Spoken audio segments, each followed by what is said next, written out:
The maesters tell us that Aegon came to Westeros with fire and blood, and hammered 6 kingdoms into one. Fire he undoubtedly brought, as the kings of the Rock, Reach, and Iron Islands learned. But blood has never been in short supply here, ever since the first man carried a crown into Westeros. This first king united his people against the Children of the Forest, and is supposedly buried in the north, a victim of a war he started. The first ruler of this land and the first to die on his throne, but not nearly the last. For thousands of years afterwards, 1,000 kings rose and fell, dying in their beds, in their battles, in their guards' and mistresses' arms. The age of heroes sounds pretty, until you realize what makes a hero, killing the enemies of his king. And to a king, there is no greater enemy than other kings.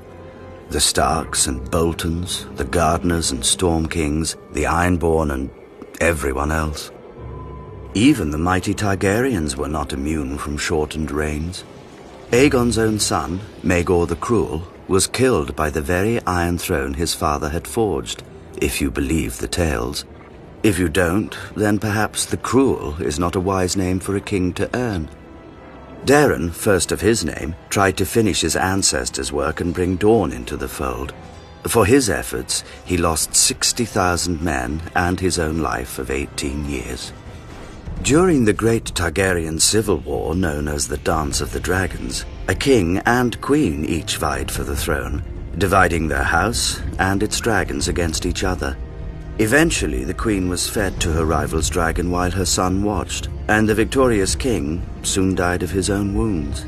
By the war's end, King's Landing was smashed, cities razed and sacked, never to be rebuilt, and dragons had faded from this world. Decades later, Aegon the Unworthy legitimized all his bastards on his deathbed. Inevitably, the greatest of these, Daemon Blackfyre, declared himself the rightful heir and ignited yet another war for the crown. After much bloodshed, Daemon was killed by an alliance of his half-brothers on the Red Grass Field. All the same, his descendants continued to threaten the Targaryens until half a century later, when Barristan the Bold slew Maelys the Monstrous on the Stepstones, extinguishing Daemon's line.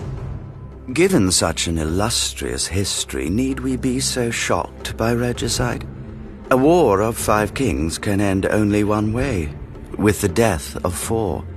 Yet even in times of peace, a wise ruler knows that when men bend the knee to a king, too often they rise holding daggers.